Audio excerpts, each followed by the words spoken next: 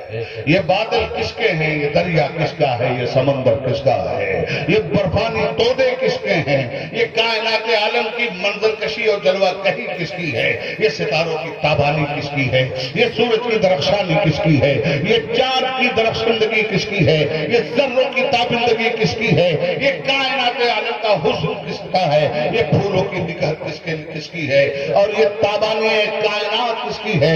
یہ حسن جہاں جمال جہاں آرا کس کا ہے اور کس کے لیے ہے؟ سب کچھ تو تمہارے لیے اس نے بنایا ہے. تو جب سب تمہارے لیے بنایا، کسی ایک چیز کی طرف کیوں لپک رہے ہو؟ یہ مجھے ہو جائے۔ ارے تم ہر چیز کو اپنی بناؤ، اور ہر چیز کو اگر اپنی بنانا چاہتے ہو تو جس طرح بغداد کی اس عورت نے بادشاہ کے اوپر ہاتھ رکھ کر پوری سلطنت کو اپنا بنا لیا تھا، ویسے ہی بادشاہ زمین و آسمان رب العالمین کے سامنے سر جھکا کر مسجدوں میں سجدہ کر کے نماز پڑھ کے اس کو اپنا بنا لو، ساری کائنات تمہاری۔ واہ واہ، نعرہ تکبیر، نعرہ رسالت، مذہب اسلام، نعرہ تکبیر، نعرہ رسالت، واہ واہ واہ واہ، زندہ باد۔ اسی ضمن میں دو بات اور بتاؤں گا اور بات ختم۔ بہت خوب، ماشاءاللہ، دو بات اور۔ بات ماشاءاللہ ماشاءاللہ۔ جن لوگوں نے نماز کو سمجھ لیا ان کو رب العالمین نے کیسے اپنا پیار کیا، ان کو رب العالمین نے کس طرح اونچا اٹھایا۔ سمجھ، نماز میں بولتے ہوئے لوگ گھبراتے ہیں، بڑا خشک مضمون ہے، نماز کا نام لیں گے بھاگ جائیں گے، کچھ بھاگے نا، لے گیا شیطان نے۔ وہ رحمان کے لوگ نہیں تھے، وہ شیطان کے لوگ تھے۔ رحمان کے لوگ تو یہاں بیٹھے ہیں، کیا کہنے، نماز کے عاشق یہاں بیٹھے ہیں، پیغام اسلام سننے والے یہاں بیٹھے ہیں۔ جو گئے ان کی قسمت میں نہیں تھا، یہ جو ہیں قسمت والے ہیں۔ اور تم یہ مت سمجھنا کہ صرف تمہارا ہزاروں ہزار کا مجمع ہی سن رہا ہے، نہیں، لاکھوں لاکھ فرشتے یہاں سے لے کر عرش الہی تک سن رہے ہیں کہ اللہ کی عبادت کی بات ہو رہی ہے، رسول اللہ کی اطاعت کی بات ہو رہی ہے۔ قرآن تم سے کہتا ہے وَأَقِيمُوا الصَّلَاةَ وَآتُوا الزَّكَاةَ وَأَطِيعُوا الرَّسُولَ لَعَلَّكُمْ تُرْحَمُونَ۔ نماز قائم کرو، زکات دو، اور رسول کی غلامی کرو تاکہ تم پہ رحم کیا جائے۔ بے شک بے شک بے شک۔ ایک نمازی، امین نمازی، وہ بصرہ کی سرزمین پر تھا۔ بصرہ کہاں ہے؟ عراق۔ اور کوفہ کہاں ہے؟ وہ بھی عراق ہے۔ یہ دونوں بہت بڑے تجارتی شہر ہیں، کل بھی تھے۔ بصرہ کے تاجر کا مال، جس کو ہنڈی یہاں بولتے ہیں، یہاں پیسہ دے دو، بمبئی میں پیسہ دے دو، بمبئی میں پیسہ دے دو، یہاں پیسہ دے دو۔ اس کو کہتے ہیں مال کا آدان پردان، ہوتا ہے نا۔ آپ نے یہاں پیسہ دیا، پیسہ چاہیے بمبئی میں، آپ کو مل جائے گا، نہ منی آرڈر کرنے کی ضرورت ہے، بینک میں ڈالنے کی ضرورت ہے۔ گو کہ یہ کام گورنمنٹ کی نگاہ میں جائز نہیں، مگر اس زمانے میں بصرہ کے تاجر کا پیسہ لے کر ایک آدمی کوفہ آتا تھا، کوفہ کے تاجر کا پیسہ بصرہ پاتا۔ ایسا ایک امین آدمی تھا، امین کہتے ہیں امانتدار، بڑا پکا نمازی، بڑا اللہ پہ توکل۔ بصرہ کے تاجر کا لاکھ اشرفی، لاکھ دینار سونے لے کے وہ چلا کوفہ کے تاجر کو دینے کے لیے، جہاں سے مال آتا۔ راستے میں، غور سے سن لینا، راستے میں ایک اپاہج نے آواز دی، جو دونوں اس کے اندر وہ لے کے چلتے ہیں نا، جو پیر کے لنگڑے ہوتے ہیں، لکڑی کیا بولتے ہیں اس کو، بیساکھی لے کے چلتے ہیں۔ بیساکھی لیے بیچارہ کھڑا، ارے اس نے کہا بھائی صاحب السلام علیکم۔ وعلیکم السلام۔ کہا بھائی صاحب کہاں جا رہے ہیں؟ کہا کوفہ جا رہا ہوں، بصرہ سے۔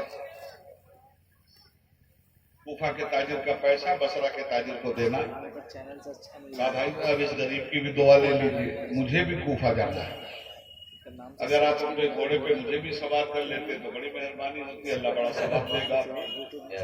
اس نے بٹھا لیا۔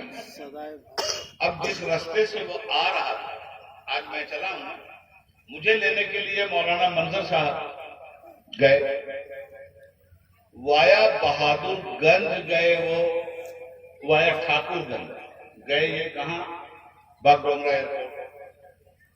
جب ادھر سے چلے تو میں نے کہا نا وایا بہادر گنج ٹھاکر گنج نہیں چلے، ان کا کیسے چلیے گا؟ ہم نے کہا اسلام پور ہوتے ہوئے چلے، یہ سیدھا راستہ ہم کو معلوم تھا۔ آگے